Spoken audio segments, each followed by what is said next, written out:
and welcome to my first YouTube video. My name is Mary, also known as VXP, and in today's video I will be creating some clay items. The first thing I like to do when creating clay items is to make a clay paste. It is a mixture of water and the clay you're utilizing. I'm using Crayola's air dry clay as it's great for beginners. I added too much water at first, so I had to keep adding clay so it would be a nice balance and not too watery. Now this video is far from a tutorial as I'm still learning myself. However, we can learn together through my trial and errors. By the way, you don't need this much, but I like to make a lot as I can save it for next time as long as it's covered properly and stored in a cool, dry place. I don't know the correct word to use other than creamy for this mixture, but this is how it should look. So the first item I'm creating is a mushroom, and I tend to start with the base. This is about my third time making mushrooms, and each time I learn something new. One thing that's true is that practice does make better. Because to be honest, the first time I made a base, it came out quirky AF. Thankfully, I can see the progress I've already made. And with that in mind, I can confidently say to not give up if the first time you're doing something does not look as you envisioned. One thing that I do now is that I try to leave the top of the base wide, so when I add the mushroom's top, it's easy to connect. And if you were wondering when the clay mixture will come into play, wait no more as this is one of them. The first way I'm using the mixture is to connect the two different pieces. This is when having that top wide base really helpful. I also use the mixture to smooth the piece down. You want it to be as smooth as it can get. And that does not mean perfect, because Lord knows I am trying my best. Which means it's okay if there's some parts that need to be fixed, as later on we will file it.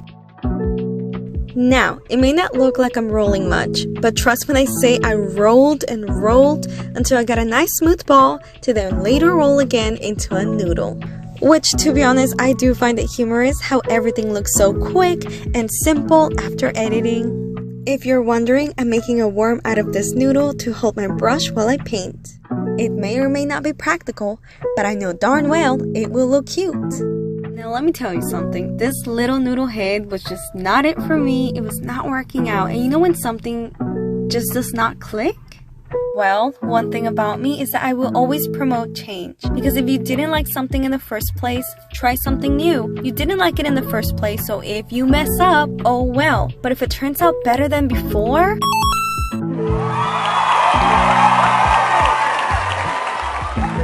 That's all I gotta say to that. You'll notice that I use the clay mixture a lot for this piece as I noticed some cracks.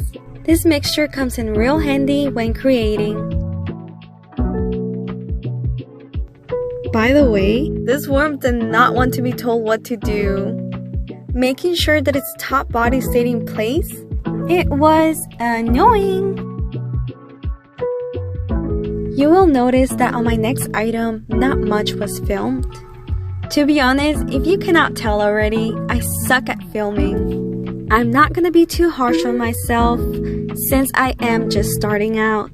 But come on, because on this piece, I mostly covered the entire process with my hand.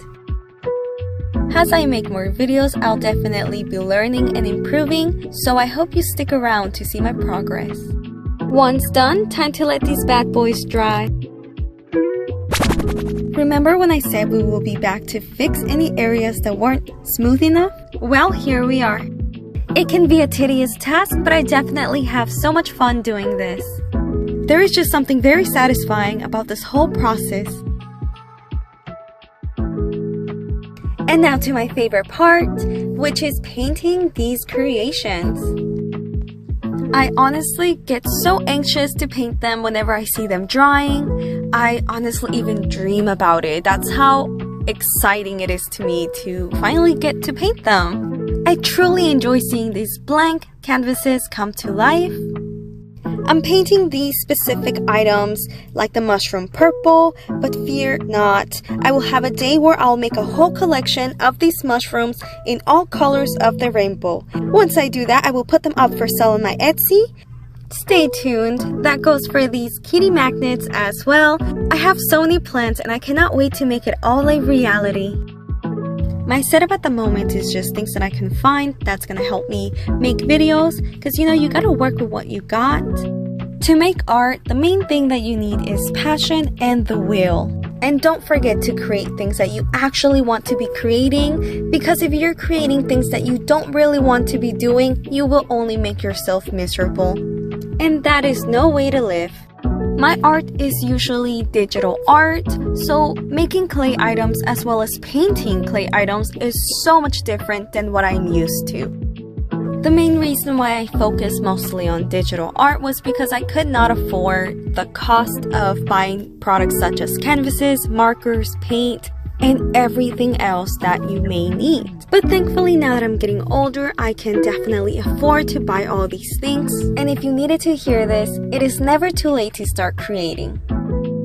As well as it's never too late to go back and repaint certain parts so it's not patchy, or just fix certain lines. Sometimes my lines come out a little crooked, so I have to go back and make sure that it looks nice and clean. It's honestly a good habit to have, to always just check on your things once again, just in case. And sometimes you never know, you might actually notice little things that you might have not before. And you cannot tell, but I was literally fighting for my life right now, trying to get this cat's face to look decent. Now, this is one of the most important things that you must do when creating clay items, and that is to add a protective coat once you are done painting. This protects the paint as well as it preserves your work. Now, of course, we cannot forget the magnet, as a magnet is not a magnet without a magnet, and that is definitely a mouthful. And to the reveal, they look so cute. I definitely added my older mushrooms into the mix just so I can show you the difference. You can definitely tell that my new mushroom has improved. The base, everything looks a lot more smooth.